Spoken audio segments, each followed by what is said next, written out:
So Thank you very much, Dr. Abdullah. It's the last presentation for this session. Thanks for staying till the end.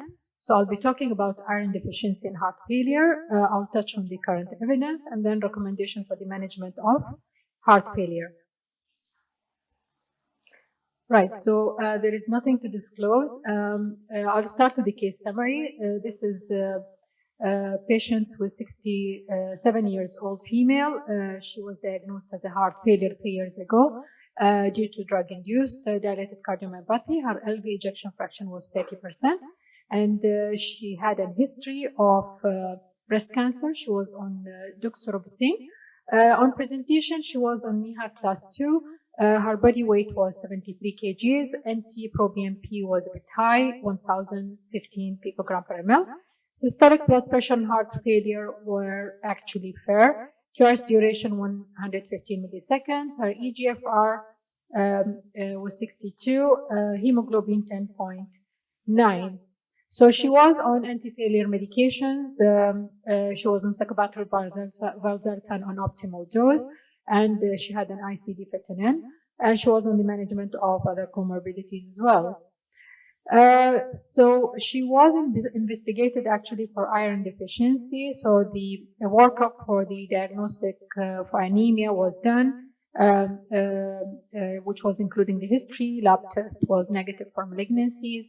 Iron deficiency, her ferritin level was 28, and transferrin saturation 12%. She had folic acid and vitamin B12 were tested, which was normal as well. And she had the gastrointestinal endoscopy, which was negative. So accordingly, she was managed with IV iron, ferric carboxy maltose 1000 mg for 15 minutes. And there was new administration of 500 mg after 6 weeks. Luckily, her ferritin went up, and also she was evaluated at 12 and 24 weeks since the therapy completion. 8 weeks later, her NIHA class was improved. She went down to 1 to 2 class, and her hemoglobin picked up from 10 to 12 almost. Her urea and creatinine were again within normal range actually. Sodium potassium was within normal range as well. Her BNP went down from 1,000 to almost to the half, 50% reduction, and her ferritin level picked up to 102. So when we come and talk about the etiology and pathophysiology of anemia and heart failure, so the most important etiology or causes of anemia and heart failure are, as we know, it's a chronic inflammatory or inflammation because of the disease itself, or anemia of chronic disease, pharmacotherapy. Some of the medications might lead into reduction of iron in these patients. Renal dysfunction, because these patients, as we said, they have other comorbidities. They tend to have renal dysfunction as well. Decreased cardiac output, obviously, and malnutrition. This slides actually demonstrate the distribution of certain causes or etiology of anemia among 37 patients with advanced congestive heart failure. And the study shows 73% of iron deficiency anemia were associated with advanced chronic heart failure, and 18.9% because of anemia of chronic disease. What's about the prevalence of iron deficiency anemia in heart failure patients? So it's quite prevalent as per these studies, and then it's around 54 or 50% in another study. And then the percentage of iron deficiency in anemic patients, it's a bit high, around 68 or 61% in some studies, and iron deficiency in non-anemic, it's less. So why it's important to screen for iron deficiency? Well, iron deficiency is quite common in chronic heart failure, and it is associated with reduced functional capacity, and it impaired quality of life, as well as it lead to worsening on prognosis, irrespective to anemic status. The clinical trials, accordingly, it's very important for administration of IV iron therapy in symptomatic HFrEF patients, which is almost showed that it reduced or it led to improvement of exercise capacity and symptoms, and also improvement of quality of life. Possible reduction in recurrent of hospitalization as well. This slide actually shows the impact of iron deficiency on the mortality and also impact of iron deficiency on morbidity. Well, as we see here, patients with iron deficiency, they had less survival compared to patients without iron deficiency. And again, the impact on the morbidity, as you see, that patients who are with iron deficiency anemia, they had more hospitalization and worsening heart failure, as well as reduction of daily activity. So, as we know, iron, it's actually source of energy, so therefore it is very important. And what is the role of iron deficiency in pathogenesis of exercise intolerance? So we have in hematopoietic tissues, what will happen? So there will be an anemia and then reduction of oxygen carrying or oxygen capacity, and that leading to the symptoms related to the oxygen transportation, and that led into the exercise intolerance. Where for the non-hematopoietic tissue, what will happen? They will be reduced in the oxygen storage, and that lead into the symptoms related to the reduction of tissue iron deficiency, and then it lead to exercise intolerance. So iron deficiency, it's equal to exercise intolerance in heart failure patients. So the pathophysiology of iron deficiency in heart failure, so because it is a chronic, so in chronic heart failure, what will happen? So there will be inflammatory markers released because of liver congestion and also gastrointestinal congestion, and that will affect on the iron absorption and iron release, and then it led to iron deficiency. And the other theory is maybe because of chronic blood loss, most of these patients on antiplatelet or anticoagulation, and that immediately lead to iron deficiency. What are the most important factors which is associated with iron deficiency? So women are more prone to get iron deficiency. Patients in NIHA class 3 and 4 are more prone to get iron deficiency, and patients with higher BNP and CRP are more prone to get higher iron deficiency. What is the definition of iron deficiency? Well, in healthy individual, when there is no apparent disease, absolute iron deficiency means when there is a ferritin level less than 20 in females and less than 30 in male. Whereas in the chronic disease, so absolute iron deficiency defined as when the ferritin level is less than 100, both in male and females. And there is a functional iron deficiency, which is defined as ferritin less than 300 and transferrin saturation less than 20% both in male and female.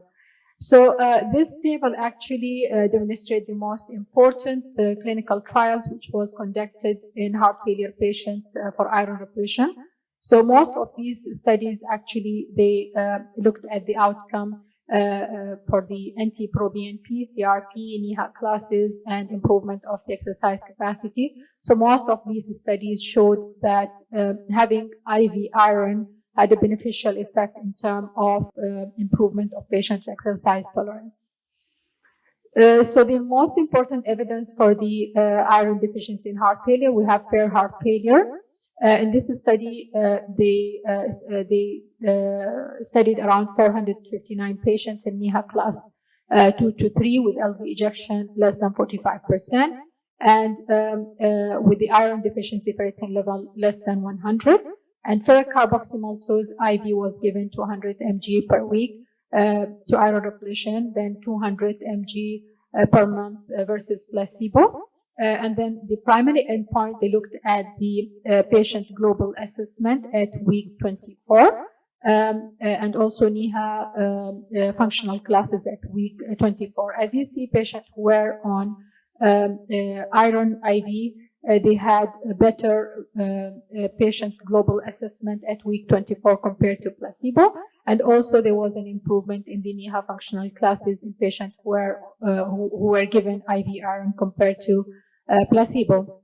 Fair heart failure trial also, they looked at the secondary endpoint, which was 6-minute walk test, and overall improvement in the patient's quality of life. So patients who received IV iron, so there was an improvement in the 6-minute walk test compared to placebo, and also patients reported a better quality of life by using Kansas City cardiomyopathy questionnaire compared to patients who were on placebo. Then we have another study, confirmed heart failure, where the primary endpoint, they looked at changes in the 6-minute walk test. Patients who received IV iron, they had better changes from baseline to week 24 in 6-minute walk test compared to patients who were on placebo.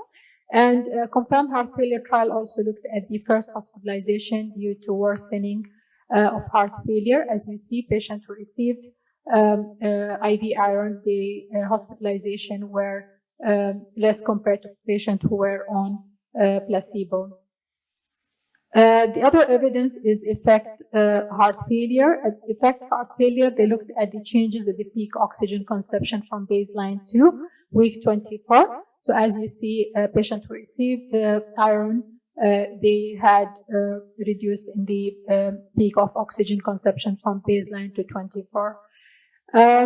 This forest plot or meta-analysis actually demonstrates the efficacy and safety of iron supplementation in patients with heart failure and iron deficiency. So the first chart it showed the hospitalization for heart failure. As you see, most of the clinical trials or the studies was in the favor of iron.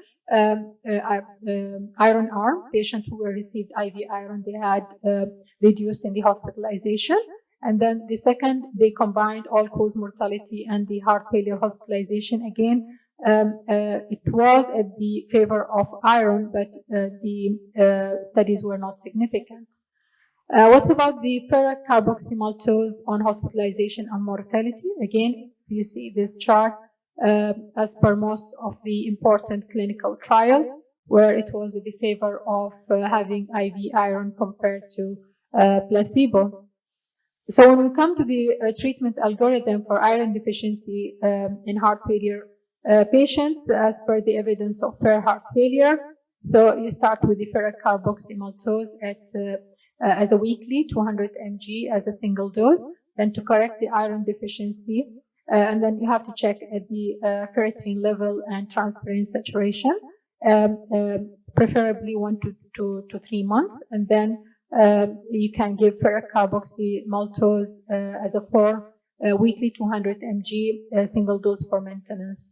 The evidence based in confirmed heart failure and the effect heart failure trial. So you can give ferric carboxymaltose 500 to 1000 mg as a single dose, and then you have to check the ferritin level and the transferrin saturation 1 to 3 months, and then you can switch to ferric carboxymaltose 500 mg as a maintenance dose. And of course, you have regularly check the ferritin and transferrin saturation.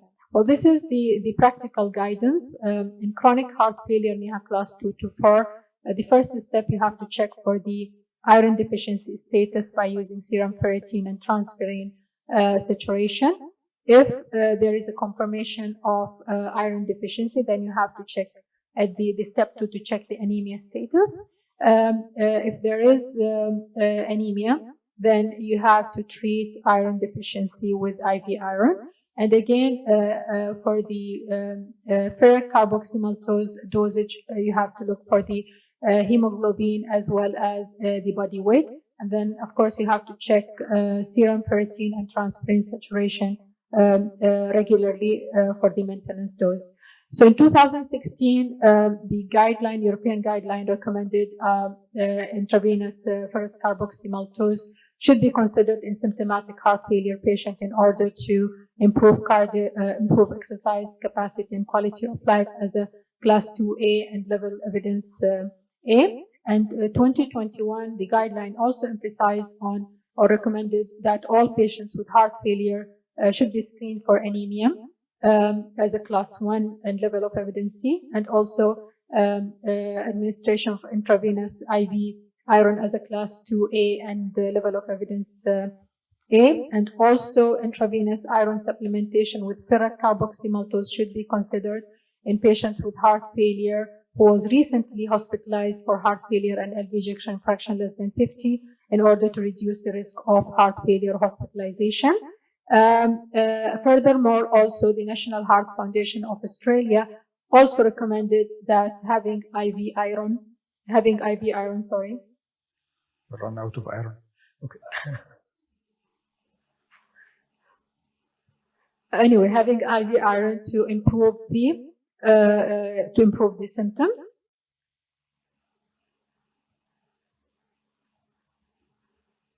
Technology. So I think I reached to my last slides to